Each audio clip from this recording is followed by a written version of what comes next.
초대교회가 불릴 듯 일어나게 될 때 사단의 공격으로 성령의 순교를 한 후에 어떤 일이 일어났을까요? 흩어짐으로 역사하셨습니다. 인간이 그렇게 끼리끼리 좋다가 이제 흩어져야지 하고 딱 흩어진다면 얼마나 쉽겠습니까? 자녀들 분가 하나 하는 것도 평생의 숙제일 수 있습니다. 우리 때는 부모에게 효를 행해야 하기 때문에 분가한다는 거는 이제 큰 부러운 거예요. 뭐 요양원에 모시는 것도 있을 수 없는 일이었어요. 근데 생각해 보세요. 부모 자식이 너무 좋은데 분가는 왜 하겠어요? 다들 뭐 돈 때문에 분쟁 생기거나 부도가 나거나 그냥 그러면은 그냥 간단하게 분가가 이제 되는 거죠. 제가 부모님, 시부모님 모시고 잘 살겠다고 했어요. 결혼 전에 도와주는 분도 있고 나는 그냥 피아노나 치면 되겠다. 어머니도 천상 여자시고 또 말도 조용하게 하시니까 정말 제가 우리 어머니 천사인 줄 알았어요. 시아버님도 시어머니고 외모에 이제 속으셨을 것 같아요. 그리고 그 너무 깨끗한 집 그거 아주 조심하셔야 돼요. 너무 아주 보니까 완벽한 환경이 갖춰졌잖아요. 깨끗한 집에 깨끗한 어머니에 그냥 내가 첫날부터 아닌 걸 알았죠. 창세기 11장에 세상에 흩어짐은 바벨탑을 쌓으려는 교만으로 주신 하나님의 벌이었죠. 그래서 하나님이 흩으셨기에 세상은요 이렇게 말이 안 통해요. 그것이 성령의 흩어짐으로 바뀌어지면 그때부터 말이 통해 축복이에요. 세상은 말이 안 통해요. 하나님의 벌입니다. 성령의 흩어짐에 대해서 오늘 생각해 보겠습니다. 첫째로 큰 박해가 있을 때, 작은 박해도 아니에요. 큰 박해가 있을 때 흩어집니다. 1절입니다. 사울은 그가 죽임은 나감을 마땅히 여기더라. 그날에 예루살렘에 있는 교회에 큰 박해가 있어 사도 외에는 다 유대와 사마리아 모든 땅으로 흩어지니라. 스데반이 주님께서 일어나서 영접해 주신 순교를 했음에도 사울이 그의 죽임 당함을 마땅히 여겼다고 했습니다. 근데 그건 근거가 있는 얘기예요. 한마디로 율법대로 죽였다는 뜻이죠. 신명기 17장 7절에 보면 이런 자를 죽이기 위하여는, 그러니까 신성모독자를 죽이기 위하여는 증인이 먼저 그에게 손을 댄 후에 뭇백성이 손을 댈지니라 라고 했기 때문에 사도행전 7장 58절에는 이 말씀대로 성 밖으로 내치고 돌로 칠세 증인들이 옷을 벗어 사울이라는 청년의 발 앞에 두었다고. 그러니까 자기들은 다 말씀대로 증인까지 세우고, 증인이 한번 손을 대고 죄인의 손을 대고 다른 사람들이 와서 돌로 쳤다. 그래서 그 옷을 사울이 보관했다. 뭐 이런 얘기인 거죠. 근데 문제는 이건 다 맞는데 스데반이 신성모독을 한 게 아니잖아요. 그 사람들은 했다 그러잖아요. 여기에 문제가 있어요. 그 사람들은 걸어다니는 성전 그런 건 몰라요. 형식만 있고 본질이 없죠. 지금도 그런 일이 얼마나 많겠습니까? 다들 마른 뼈처럼 말씀 법을 외칩니다. 권세를 가지고 법을 이렇게 마음대로 이용하면 안 되죠. 근데 우리는 스데반을 아니까 기가 막히지만은 법을 안다는 절대적인 다수는 이 죽인 게 마땅한 거예요. 이거는 정말 옳고 그름이 아니고 절대 선인데 말이죠. 그래서 참 말이죠, 슬픕니다. 영적인 무지가 사람에게 이렇게 신천지를 통해서 가장 큰 해악을 끼치는 것을 요즘 눈으로 우리가 실물 교육을 하고 있습니다. 최대의 석가 가말리엘의 제자였고 율법에도 열심인 아주 유대교 신봉자인 사울은 하나님의 뜻에는 무지하였어요. 요한복음 16장 2절에 보면 사람들이 너희를 출교할 뿐 아니라 때가 이르면 물은 너희를 죽이는 자가 생각하기를 이것이 하나님을 섬기는 일이라 하리라 예고하신 바가 있잖아요. 그 말씀의 잣대로 유대인들은 기독교를 이단으로 정죄하고 성도들에 대해 큰 핍박을 가했으며 사울도 그들 중 한 사람이 된 것입니다. 저는 신천지가 이 말을 자기 말로 알아듣지 않기를 바라요. 영국의 극작가인 벤 존스는 말하기를 무지는 큰 정신병이다. 이건 치명적인 악이다. 그래서 모르는 게 죄냐? 죄예요. 인생을 어둡게 하고 그 이성을 어지럽게 하고 진실을 혼란시킨다고 했어요. 또 스펄전 목사님은 무지는 몰염치의 어머니다 라고 했어요. 바울은 훗날 자신이 전날에 교회를 핍박한 것은 알지 못하고 행하였음이라 디모데전서 1장 13절에 고백했지요. 그래서 이 세상에 무서운 것이 영적 무지라고 할 수 있습니다. 신천지의 그 다데오 지파 출신 청년 간사가 이제 간증을 하면서 그 이단 연구소 소장을 테러하라고 지령을 받았다는 거예요. 한동대를 이렇게 졸업한 이 청년은 목사님 가정인데, 우리 지난 수요일 날 들은 그 전도사님하고는 다르게 전도사님 부모님들은 상담을 미리 받았기 때문에 너무 지혜롭게 대처를 했잖아요. 근데 여기 목사님 가정이니까 그걸 잘 모르셨나 봐요. 무려 6번을 가출을 했다잖아요. 데려오면 도망가고. 사울처럼 이를 갈고 돌로 치고 그 소장을 죽이는 것이 하나님을 섬기는 일이라고 하니까 이거 하나님 섬기는 일이구나 생각해서 실제로 집회 장소에 가서 손을 뻗었다가 잡혀 나왔답니다. 이 수요일의 전도사님도 지금 총신대 전도사고, 그때 총신대를 다니다가 군대 갔다 와서 이렇게 간 거고, 이 사람도 한동대 출신인데 이 똑똑한 청년들인데 그냥 빠지니까 나올 자가 없는 거예요. 교리가 너무너무 허접하지 않아요. 교리 같은 거 안 보여요. 왜냐하면 그 옆에 짝꿍들이 다 연기자니까 계속 옆에서 공감을 해주니까 안 넘어갈 자가 없는 거예요. 그래서 이 전도사님도 천국이 따로 없었다고 했어요.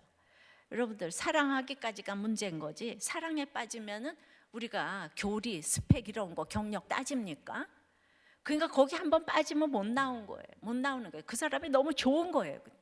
그러니까 1대1로 그렇게 7개월인가를 하루에 2-3시간씩 맨날 만나면 그 절대선이 되는 거죠. 그리고 이미 인간적인 매력에 푹 빠진 거예요. 그래서 이렇게 빠지게 되면 일단 분리가 너무 중요합니다. 도저히 못 빠져나옵니다. 그래서 거기는 상담소에 가는 게 마귀한테 가는 것보다 지옥 가는 길이다. 그렇게 한다고 하지만은 이 청년도 결국은 그 무서운 상담소를 가서 상담받고 돌이켰다네요.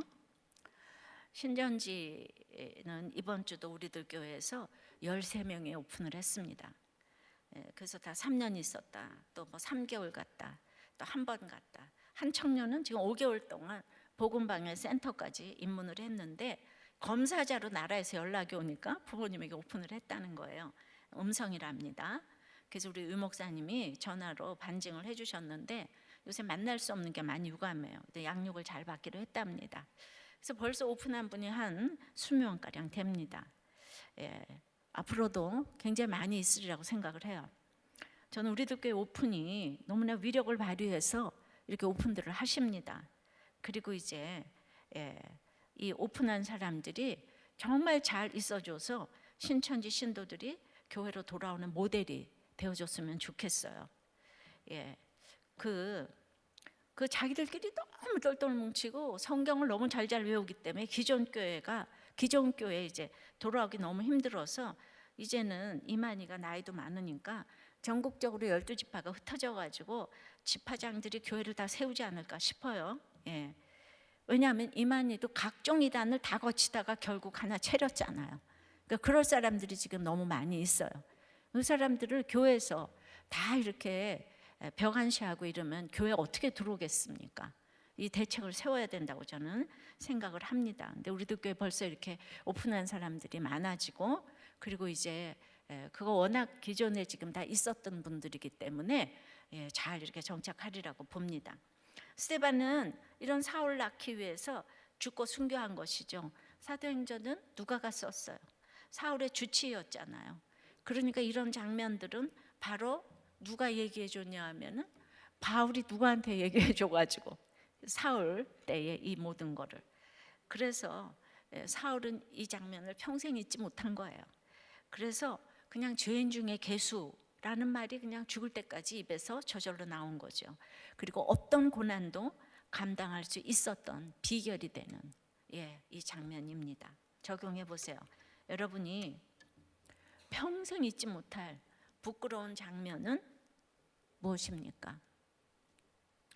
자, 1절 후반부에 그날에, 스데반 죽은 그날에 예루살렘에 있는 교회에 큰 박해가 있어 사도 외에는 다 유대와 사마리아 모든 땅으로 흩어지니라.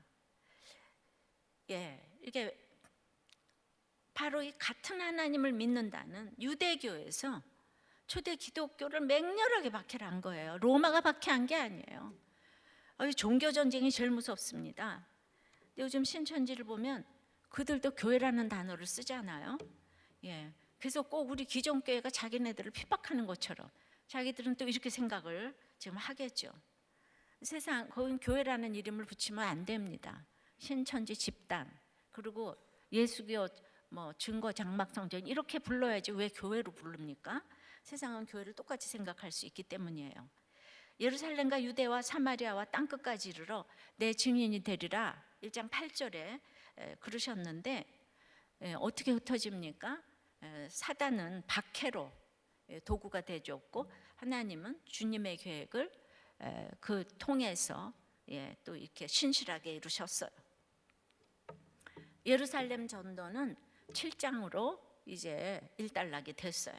8장부터 12장까지는 이제 마침내 땅 끝으로 나가는 과도기적인 이제 그 중간 과정이라고 할 수 있는데 거기서 유대와 사마리아가 있잖아요.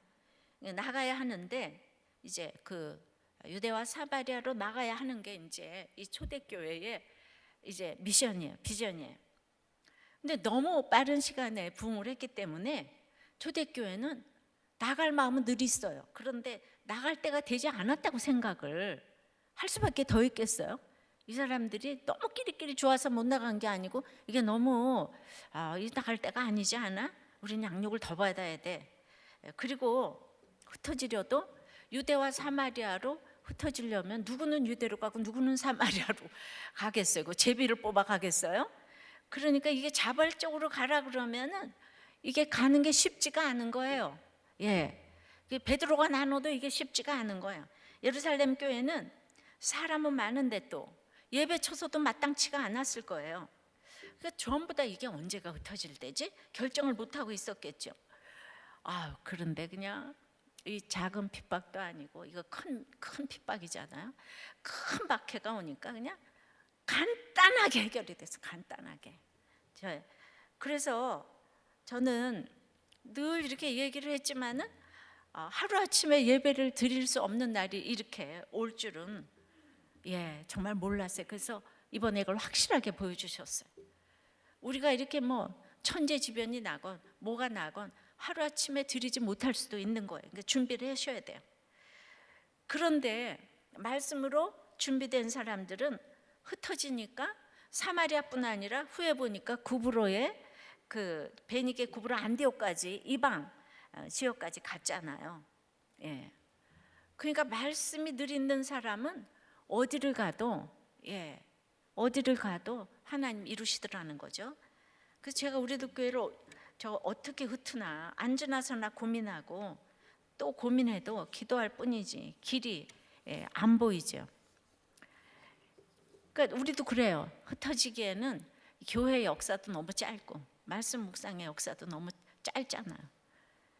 그런데 제가 생각해 보니까 전 세계 어디를 가도 30년 전에 제 간증 하나 듣고 묵상을 시작했다는 분을 꼭 만나요. 한 번만 만났는데도 그 교회에 다 리더가 돼 있더라고요. 그러니까 우리 성도들은 적어도 지금 다 10년 이상 들은 분도 많기 때문에 흩어지면 좋긴 좋겠는데 방법이 생각이 안 나는 거예요. 근데 이렇게 전염병이 오니까 누구도 이해하는 흩어짐이 자연스럽게 되는 거를 이렇게 보게 됩니다. 다들 크게 깨달음이 오셨을 거예요. 그래서 저는 이런 자연스러운 흩어짐이 왔으면 좋겠습니다. 그 많은 성도가 하루아침에 피난 갈 정도로 큰 박해가 일시적으로 와서 다 흩으셨어요. 미리 흩어지면 좋겠지만은 핍박이 하나도 안 왔는데도 나는 주의를 위해서 흩어져야 돼 이런 식으로 적용하면 의의가 이렇게 높이 쌓일 수도 있지요, 그죠? 하나님의 시간을 기다리면 하나님 이렇게 역사해 주세요. 제가 이렇게 큐티 선교회를 하면서도 저보고 다 뭐 하라고 그랬지만 어떤 환경으로 역사하지 않으면 한 게 하나도 없어요. 예, 그냥 집에서 있었고 줄기차게 있었고 막 몰아치면은 할 수 없이 제가 흩어지는 그런 일들의 역사였어요, 지금까지. 그리고 그래서 이제 예루살렘 교회가 지금 너무 좋죠. 그러니까 이제 끼리끼리 좋아하고 있으니까 지금 박해가 와서 흩어지게 하신 것처럼 저희 형제들도 각자 남편들에게 다 박해를 받아가지고 늘 흩어져서 주회를 하고 있습니다. 같이 놀러 가고 쇼핑 다니고 그럴 일이 평생에 별로 없었어요. 근데 보니까 잘 살아봤자 뭐 쇼핑하고 여행 가는 거 뭐 그 이상이 뭐가 없더라고요. 다들 참 재미없는 인생을 살고 있더라고요. 근데 왜 은혜로 이렇게 재미있는 인생을 살고 있는지 모르겠어요. 하나님께서 손해보지 않게 하셨고 박해를 받았기 때문에 훨씬 더 잘 살게 하셨어요. 그 예루살렘과 사마리아와 유대와 땅끝까지 증인이 되게 하신 거 맞습니다. 우리가 뭐 이 나이에 할 일이 있다는 것이 너무 감사하고 또 앉아서 아들 며느리 잘했네 못했네 이러고 있을 나이에 한지나 서나 우리 맨날 모이면 힘든 사람 살리는 일, 저 주제가 그거예요. 올인하는 인생을 이렇게 살게 하셨기 때문에 하나님의 계획이 대단하다는 것을 인정할 수밖에 없습니다. 사실은 그런 박해가 다 있어도 각자 공부도 할 만큼 이제 하게 하셨어요. 참 모든 게 기적 같아요.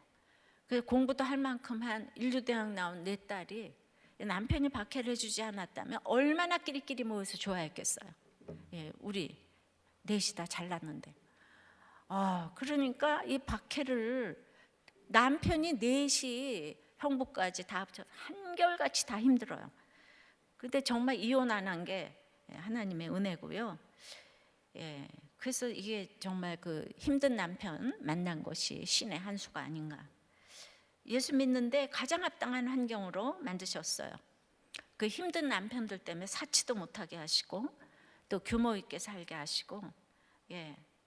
저희 언니는 자기가 유치원 선생님 하면서 직장 생활을 하는데 남편이 돈을 안 줄 뿐 아니라 우리 언니가 월급 봉투를 형부한테 봉투째로 내놓는 그런 참 이상한 그렇게 그래서 할 수 없이 규모 있게 살게 됐어요.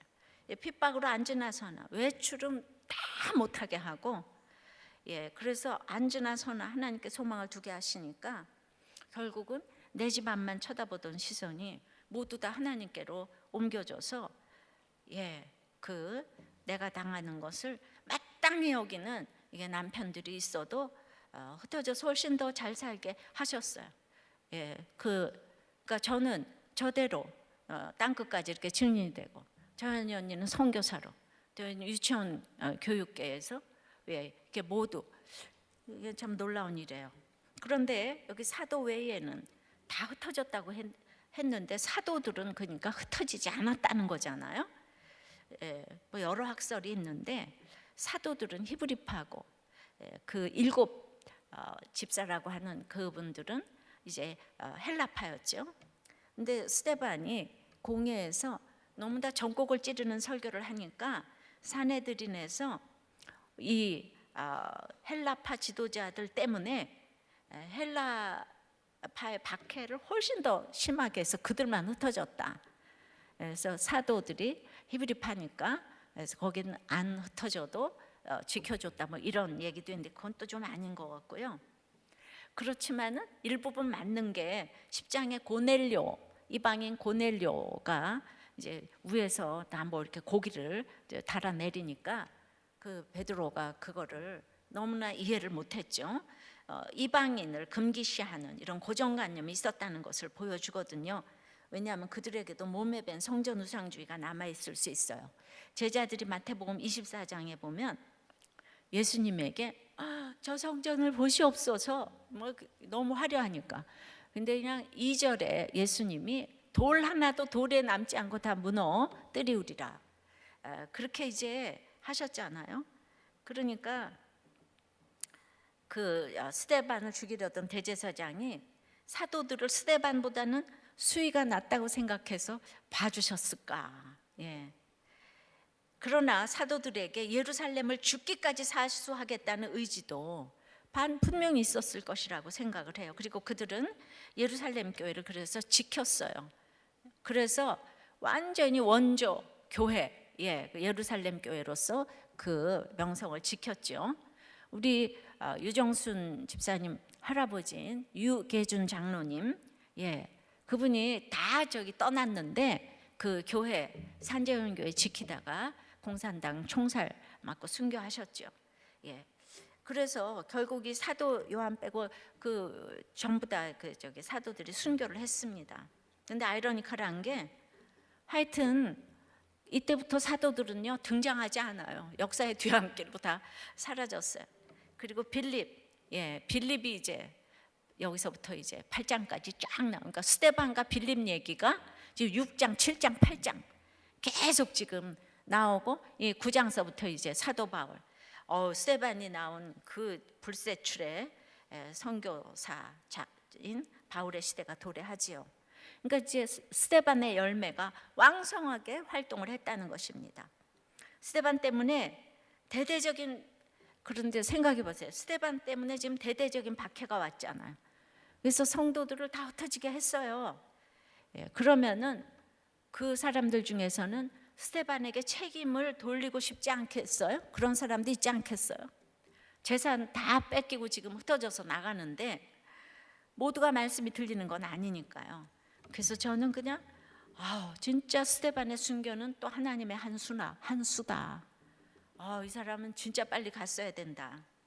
저는 저희 남편의 하루 만의 죽음도 신의 한수라고 생각을 합니다. 어쩔 수 없어서 흩어져야지 여러분의 혈기로 자존심으로 의로 흩어지는 것을 말함이 아닙니다. 자존심으로 흩어지시면 지경이 넓어지지 않습니다. 그래서 어쩔 수 없어서 분가를 하고 어쩔 수 없이 과부가 되게 하셔서 남편과 흩어지게 하시고 어쩔 수 없어서 교회도 개척하게 하셨어요. 저를 다 써주고 했으면 뭐 개척했겠습니까?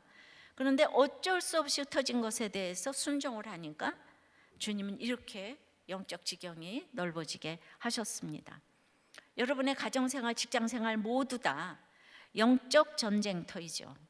그래서 외로워도 슬퍼도 나는 안 울어 하면서 흩어지는 것에 순종해야 할 것이 있습니다. 적용해 보세요. 여러분이 큰 박해로 흩어질 수밖에 없어서 가야 하는 그 유대와 사마리아는 어디입니까? 분가입니까? 사직입니까?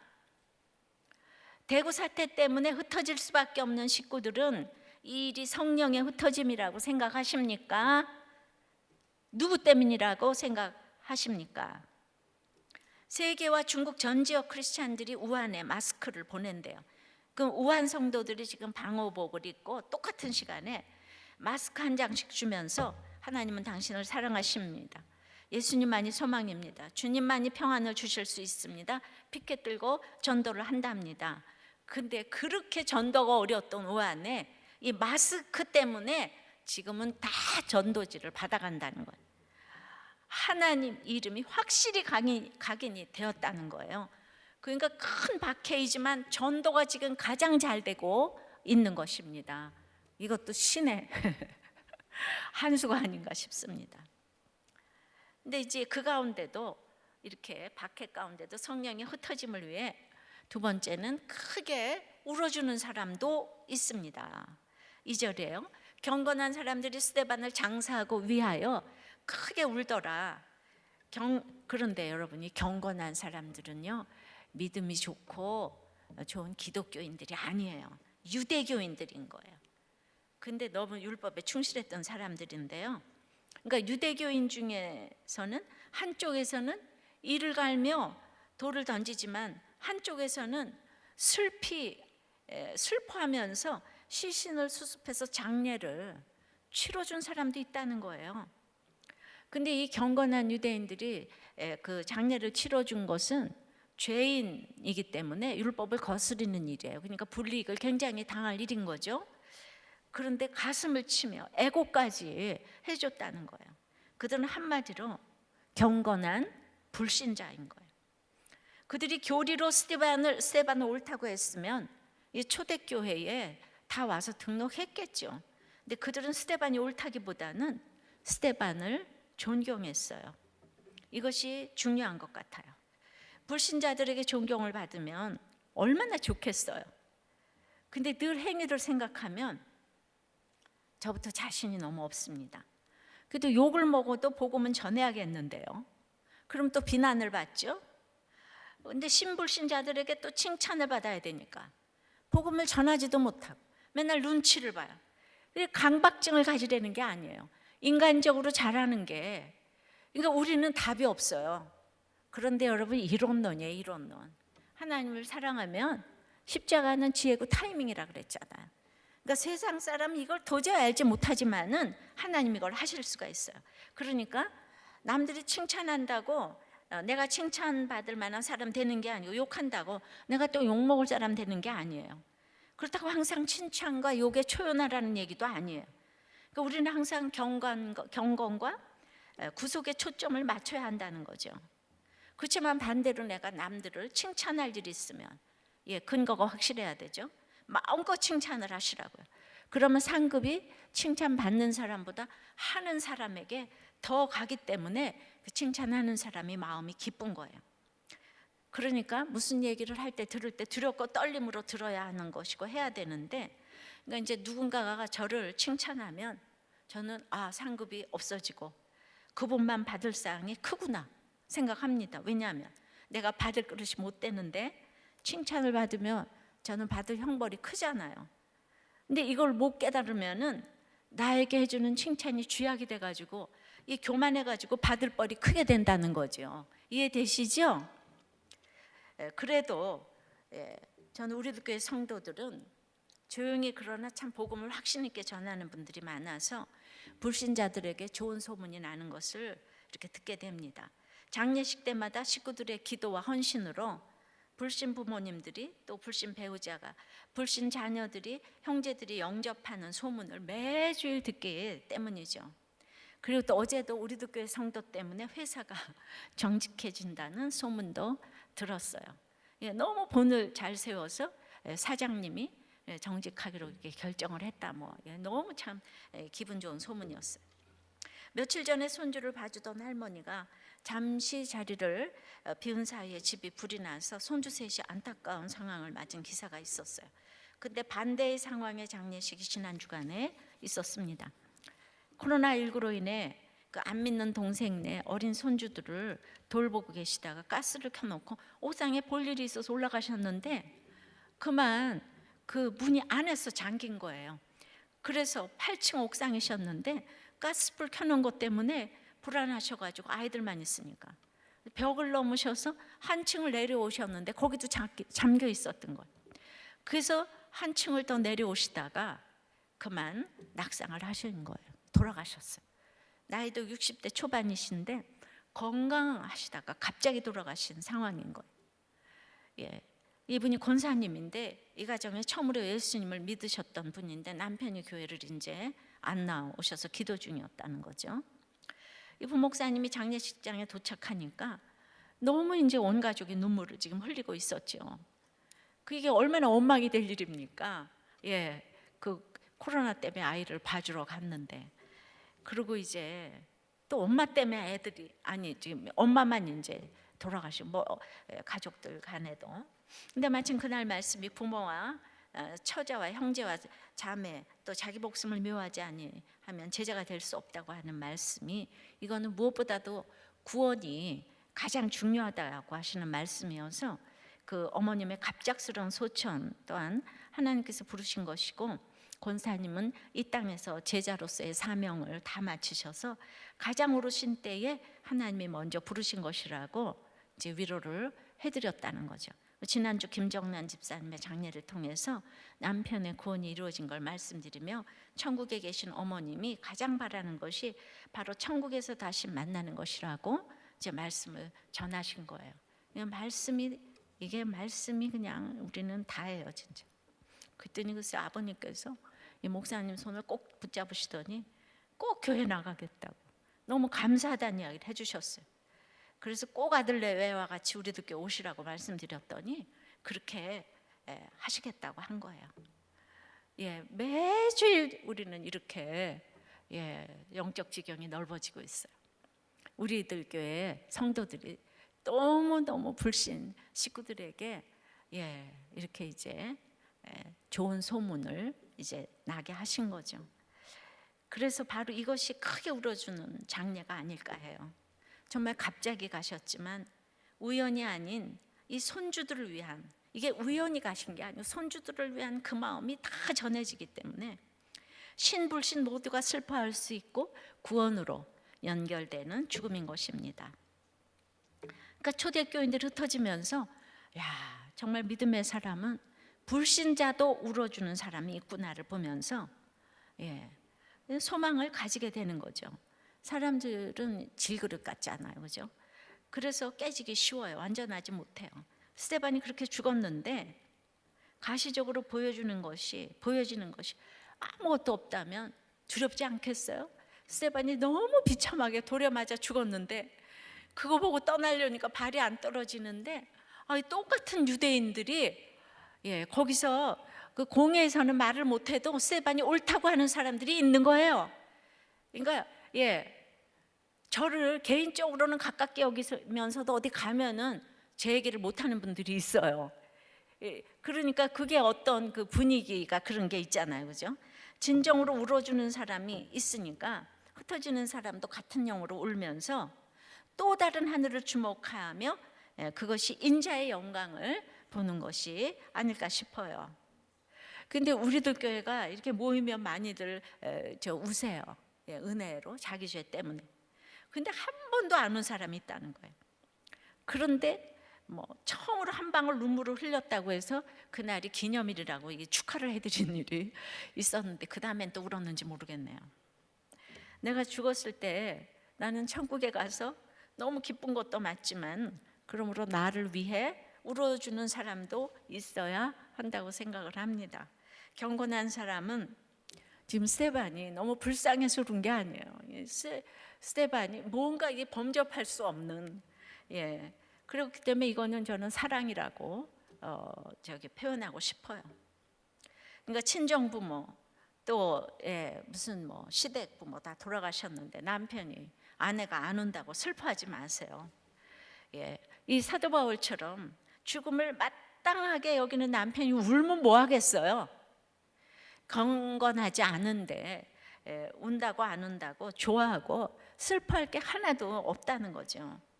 이렇게 똑같은 죽음에 울지 않을 수도 있고 울 수도 있다는 것을 알았으면 좋겠습니다.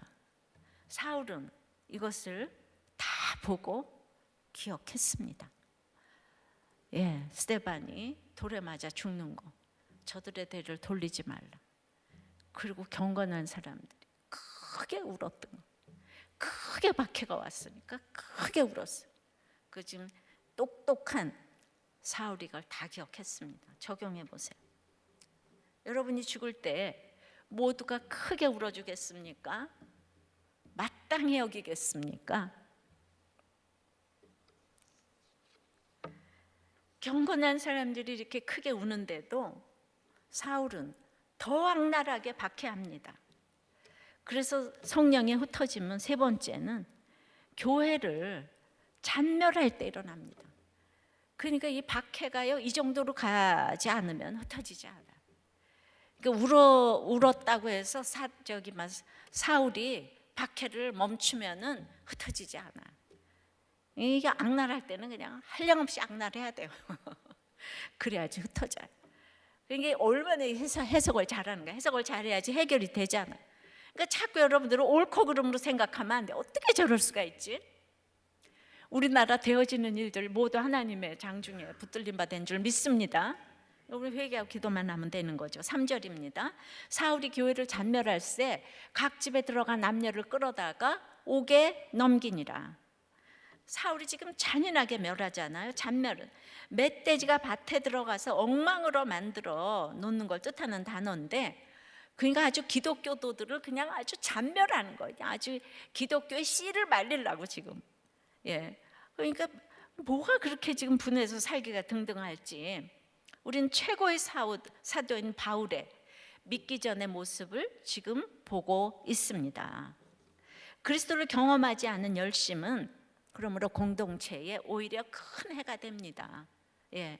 그래서 우리도 직분을 다 가졌어도 와서 다시 띵크 양육을 이제 하면서 다시 한번 자기를 점검하는 기회를 가지는데 굉장히 유익하더라고요.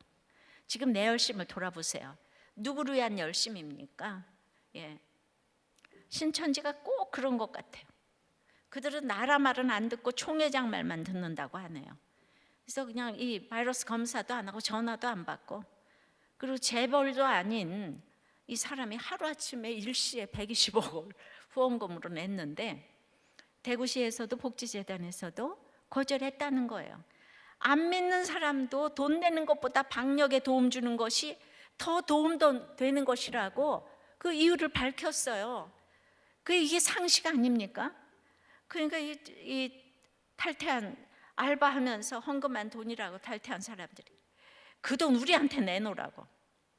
그럼에도 불구하고 거기 있는 대다수의 신천지인들은 눈도 깜짝하지 않고 이만희를 위해서 죽을 수 있다고 한다는 거예요. 처음에 조금 달라진 것 같더니 다시금 위에서 지령이 내려온 모양이에요. 그러니까 자가격리를 하라고 해도 안 하고 마스크도 안 하고 여전히 자기들끼리 만나고 다닌다는 거예요. 이것이 교회를 잔멸하는 것이 아니고 무엇이겠습니까? 그들이 하는 포교는 무엇 때문에 하는 것이고 왜 하는 것인지 묻고 싶어요. 다른 사람들이 병이 걸리건 말건 본인만 육체 영생하면 됩니까? 이거보다 더 이기적인 생각이 어디에 있겠습니까? 예수 믿는 건 그렇게 이기적인 것이 아니에요. 우리 식구들 중에서도 말을 해도 이렇게 잔인하게 멸하고 그러는 사람이 있어요. 그럴 때 이 사도 바울을 생각하면서 이 사람이 이렇게 잔멸하고 있을 때 강권적으로 주님이 눈을 멀게 해서 찾아오셨잖아요. 그러니까 이 일시적인 박해는 사도 바울에게도 찾아온 거예요. 사울은 스데반을 죽이는 배후 조종자이자 교회를 핍박하는 앞잡이였잖아. 근데 그것도 하나님이 허락하신 거잖아. 그러니까 우리는 말씀 열심히 묵상하고 하되 상식과 이거를 윤리와 도덕을 어기면 안 되는 거예요. 그럼 역사는 주님이 하세요. 빌립보서 3장 6절에도 바울이 회심 후에 그는 다른 것도 아닌 율법을 순종하기 위한 열심 때문에 교회를 핍박했다고 고백을 하는 거예요. 다들 하나님을 섬긴다고 지금 아주 굳게 믿고 있는 거예요. 그래서 가가호 방문해서 남녀를 끌어다가 옥에 넣었다고 했는데 그때나 이때나 여자가 이렇게 활동하는 게 쉽지 않은 시대인데 아무리 핍박을 해도 성령이 충만한 여자들은 신앙생활을 했네요. 근데 보면요, 여자들은 핍박받을 때만 등장하고 직분을 줄 때는 없더라고요. 그래도 나에게 아무 일을 안 맡겨줘도 박해만 받아도 예수 때문에 박해만 받아도 그것 때문에 예수 믿고 천국에 들어갈 자격을 얻었다는 것에 감사하기 바랍니다. 또 이것도 신천지가 들을까 봐 염려가 되는 게 무슨 그 한마음 아파트에 뭐 100명 이상의 이렇게 신천지인들이 사는데 거기 젊은 처녀들 2030 아이들이 5만 원, 2만 원 다 월세 내면 그렇게 어려운 아이들이 그 확진자가 거의 그렇게 뭐 비슷하게 이렇게 지금 나오고 있다는데요. 여자들 이렇게 열심인 거예요. 예, 그래서 지금 생각해도 남편이 저를 이제 잔멸했어요. 왜냐하면 지금 이렇게 제가 쓰임을 받아야 되니까.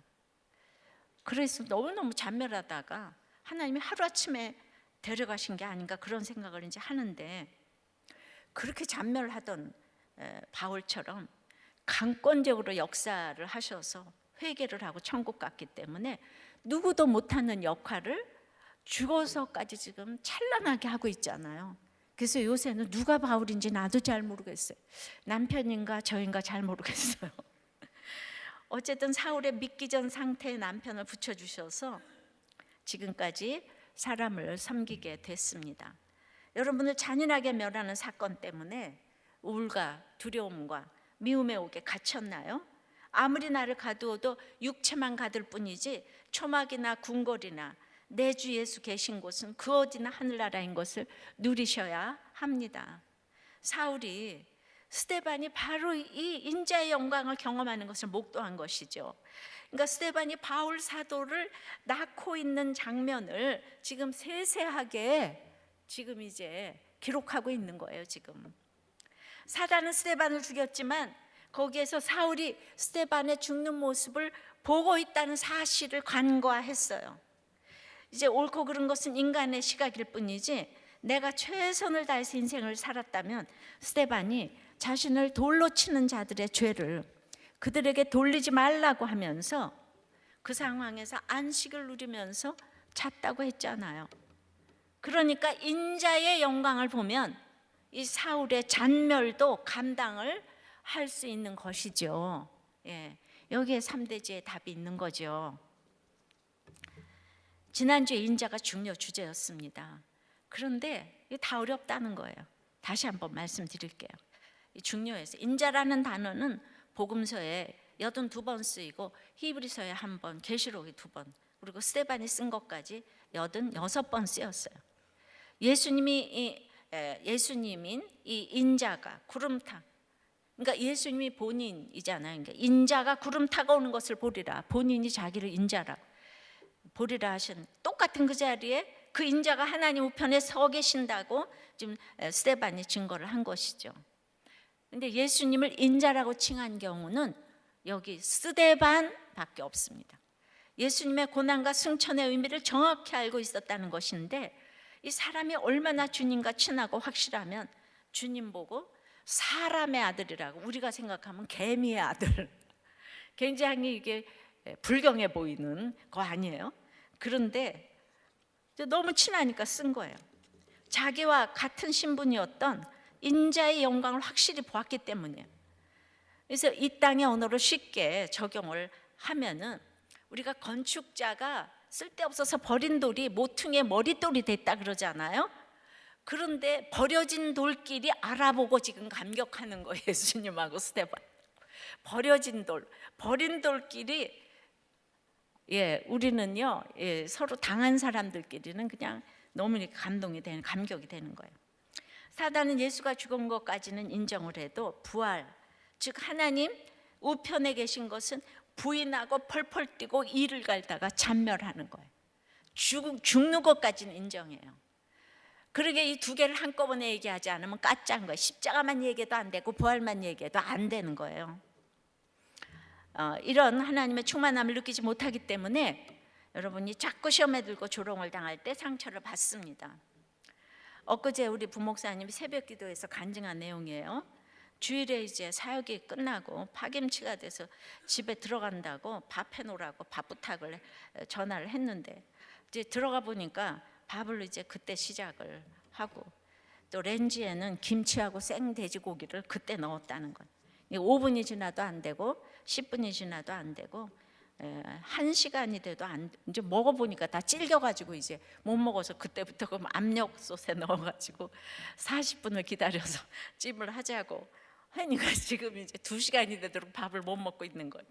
화도 났겠죠. 근데 화도 나도 이제 이 목사님이 이거 완전히 10년이나 연하인 남편이니까 이제 무시받는다는 생각이 들었다는 거예요. 그래서 사 먹고 들어올 걸 그랬다고. 집에서 하루 종일 뭐 하는 거냐 혈기를 내니까 아내가 내가 식모냐고 그래서 싸웠는데 문제는 그 다음 얘기인 거죠. 아내가 엄마하고 내 돈으로 이 집을 샀으니까 내 집이니까 나가라 그랬다는 거예요. 저는 이제 모세가 왕자로 아내인 그 십보라 집에 얹혀 살면서 미디안 내 땅 내 집이니까 나가라 그럴 때 갈 데가 없어가지고 훈련 받았으리라는 생각이 이제 들어요. 그래서 길이 없는 게 축복입니다.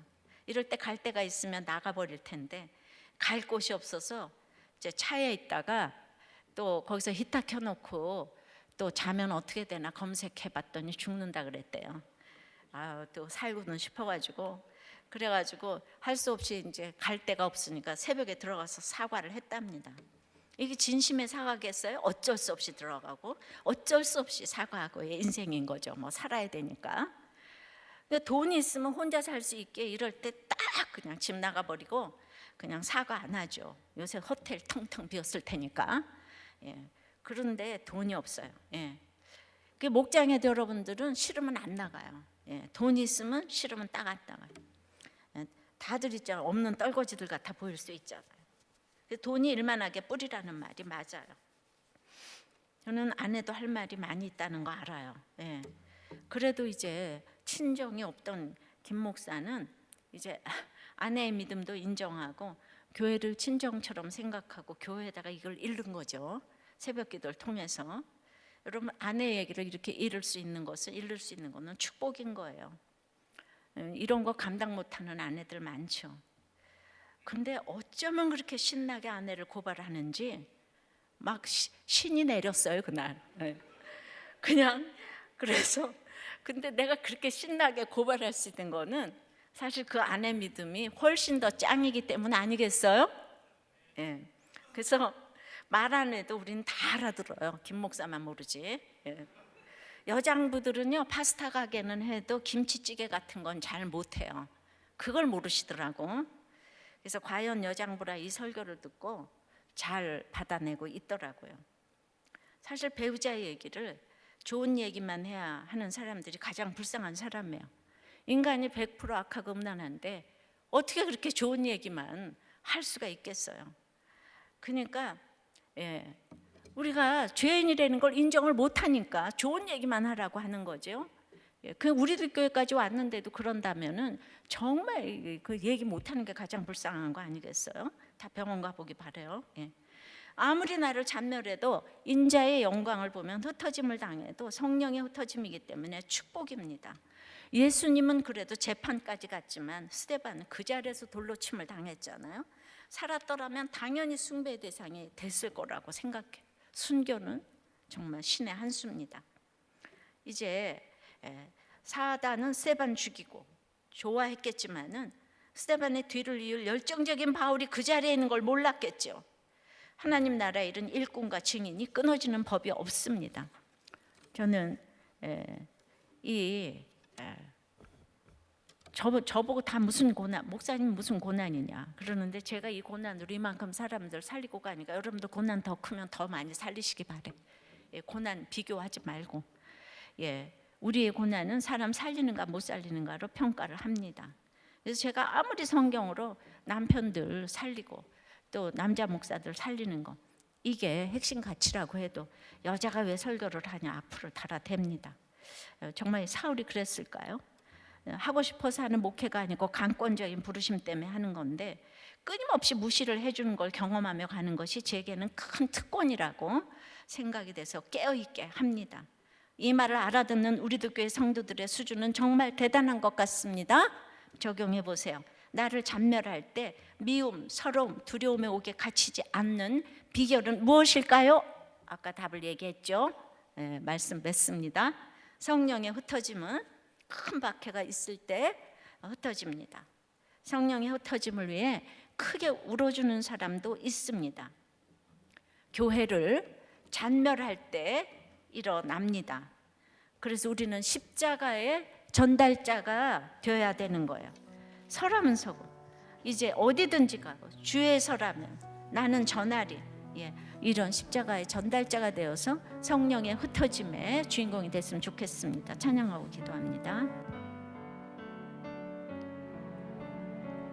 난 지극히 작은 자, 난 지극히 작은 자, 죄인 중에 괴수 무익한 나 부르셔서 간절한 기대와 소망 부끄럽지 않게 십자가 전케 하셨네. 어디든지 가리라 주 위에 서라면 나는 전하리 그 십자가. 내 몸에 밴 십자가 그 보혈의 향이 온 세상 채울 때까지 살아도 주를 죽어도 죽어도 주를 위해 살아 주구나. 난 주의 것 십자가의 능력 십자가의 소망 내 안에 주만 사시는 것 살아도 주를 위해 살아도 주를 위해 죽어도 주를 위해 살아 주구나. 난 주의 것 십자가의 능력 십자가의 소망 내 안에 주만 사시는 것 살아도 주를 위해 살아도 주를 죽어도 주를 위해 살아 주구나. 난 주의 것 십자가의 능력 십자가의 소망 내 안에 주만 사시는 것. 난 지극히 작은 자 죄인 중에 괴수 무익한 날 부르셔서 간절한 기대와 소망 부끄럽지 않게 십자가 전개 하셨네. 내 사랑 나의 십자가. 우리 각자 세상에 흩어진 사건들이 지금 많이 있고 또 코로나로도 이렇게 흩어지고 있는데 이것이 성령의 흩어짐이 되게 해달라고 기도하십시다. 그리고 이제 내가 죽을 때 진심으로 울어주는 인생을 준비하게 해달라고, 신불신자들이 다 울어주는 인생을 준비하게 해달라고. 나를 잔멸할 때 그것이 이제 흩어지는 비결이 되니까 나는 흩어지지 않으려고 하는데 박해가 오고 잔멸을 하니까 우리가 할 수 없이 흩어져야 되잖아. 이럴 때 미움, 서러움, 두려움에 오게 갇히지 않도록 이제 정말 참으로 내가 그 낮은 입장에서 항상 버려진 돌길이 감동하면서 주님이 인자로 이 땅에 오셨다는 걸 기억하며 그 영광을 보게 해달라고. 그리고 이제 대구 우리의 모든 우리나라의 이 모든 위정자들을 위해서도 기도하시고 여전한 방식의 기도를 다 같이 하겠습니다. 주님 부르고 기도합니다. 모두가 흩어져 있을 때 이렇게 성령의 흩어짐의 설교를 듣게 하시 너무나 감사합니다. 우리는 참 흩어지라는 말이 마음은 원이로되 그때가 언제인지 날마다 우리가 이렇게 이제 퀘션 마크를 달고 있습니다. 왜냐하면 여기까지 오기도 너무 힘들었기 때문입니다. 여기까지 모여서 이제 우리가 너무 좋은 공동체를 만났는데 우리가 흩어지는 것이 말이 되는가? 주님, 그래서 흩어지는 게 참 두렵습니다. 그런데 주님이 이 전염병 하나로 하루아침에 이렇게 다 흩으셨습니다. 그런데 하나님이 하시는 것은 손해가 하나도 없으십니다. 이 큰 박해로 전 세계의 복음이 나가게 되었어요. 주님, 참으로 하나님의 때를 잘 분별하여서 아버지 하나님 정말 자연스럽게 흩어질 수 있도록 모든 시간과 공간을 주님 허락하여 주시옵소서. 주님, 우리 대구의 우리 지체들이 이 흩어짐을 성령의 흩어짐이 되게 하셔서 이 모든 시간들을 축복으로 쌓아놓게 도와주시옵소서. 아멘. 다른 사람들을 기도하며 그것이 영적인 엄청난 유익이 될 수 있도록 주님 역사하여 주시옵소서. 아멘. 오병이어의 축복으로 의료진들, 방역진들, 공무원들의 그 수고를 하나님께서 갚아주셔서 아버지 하나님, 정말 지금 거기를 헌신하러 가는 의료진들에게 아버지 하나님 더욱더 아버지 하나님, 정말 영육 간에 정말 싸울 것이 없도록 축복을 내려 주시옵소서. 주님, 우리 대통령을 사랑하는 그 지체들이 정말 대통령을 위해서 기도하며 사랑하며 아버지 하나님 그 지혜로 아버지 하나님 통치할 수 있도록 기도하는 그 지체들이 될 수 있도록 주님 역사하여 주시옵소서. 아멘. 주님, 정말 지혜로 이 나라를 통치할 수 있도록 주님 역사하여 주시옵소서. 아멘. 아버지 하나님, 참으로 신천지들이 갈 때가 있을 수 있도록 한국교회가 맞아들일 수 있도록 준비되어질 수 있도록 도와주시옵소서. 아멘. 날마다 여전한 방식으로 하는 저희들의 기도, 아버지, 차별금지법과 낙태법이 통과되지 않도록 이 기도를 주님 멸시하지 마시고 들어 응답하여 주시옵소서. 아멘. 성령의 우리의 모든 환경들, 흩어짐들이 성령의 흩어짐이 될 수 있도록 역사하여 주시옵소서. 아멘. 예수 그리스도 이름으로 기도드리옵나이다. 아멘.